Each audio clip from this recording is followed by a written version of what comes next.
ചോറ്റാനിക്കരയിലെ POCSO അതിജീവിതയുടെ മരണത്തിൽ പ്രതി അനൂപിനെതിരെ കുറ്റകരമായ നരഹത്യ ചുമത്തി. പോസ്റ്റ്മോർട്ടം റിപ്പോർട്ടിൻ്റെ അടിസ്ഥാനത്തിലാണ് പ്രതിക്കെതിരെ കുറ്റകരമായ നരഹത്യ ചുമത്തിയിരിക്കുന്നത്. വൈദ്യസഹായം നിഷേധിച്ചതും മരണത്തിലേക്ക് നയിച്ചെന്ന് പോലീസ് പറയുന്നു. വിഷ്ണു സുരേഷ് കൊച്ചിയിൽ നിന്ന്. വിഷ്ണു, ഭീകരമായ ഒരു അക്രമമാണ് അയാൾ ചെയ്തത്. ഗുഡ് മോർണിംഗ്, പറയൂ.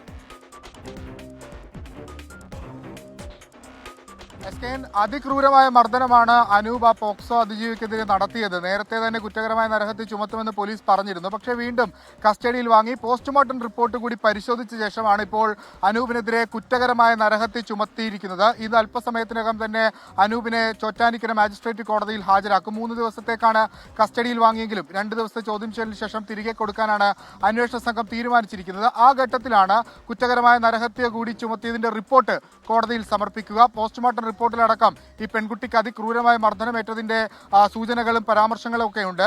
നേരത്തെ വധശ്രമത്തിനാണ് കേസെടുത്തിരുന്നത് അനൂപിനെങ്കിൽ ഇപ്പോൾ അത് ഒരു കുറ്റകരമായ നരഹത്യ ആയി മാറുന്നു. ഇയാൾക്കെതിരെ പരമാവധി തെളിവുകൾ പോലീസ് സമാഹരിച്ചിട്ടുണ്ട്. എത്രയും പെട്ടെന്ന് കുറ്റപത്രം അടക്കം സമർപ്പിക്കാനുള്ള നീക്കത്തിലേക്ക് പോലീസ് കടക്കുകയാണ്. തെളിവെടുപ്പിന്റെ ആവശ്യമൊന്നുമില്ല എന്ന് പറയുകയും ചെയ്യുന്നുണ്ട്. അതിക്രൂരമായൊരു മർദ്ദനം, അതിനുശേഷം ആ പെൺകുട്ടി ആത്മഹത്യക്ക് ശ്രമിക്കുന്നു. ആത്മഹത്യക്ക് ശേഷം ഗുരുതരമായി ആശുപത്രിയിൽ കഴിയുന്നു. മരണം സ്ഥിരീകരിക്കുകയായിരുന്നു. പിന്നീട് ആ ഘട്ടത്തിൽ ഈ പെൺകുട്ടി ആശുപത്രിയിൽ എത്തിക്കാൻ പോലും ഈ ആൺസുഹൃത്ത് തയ്യാറായില്ല. അതാണ് ഈ മസ്തിഷ്ക മരണത്തിലേക്ക് നയിച്ചതെന്നാണ് പോലീസിന്റെ ഒരു നിഗമനം. ആ ഒരു പശ്ചാത്തലത്തിലാണ് കുറ്റകരമായ നരഹത്യ ചുമത്തിയത്. SK. Thank you.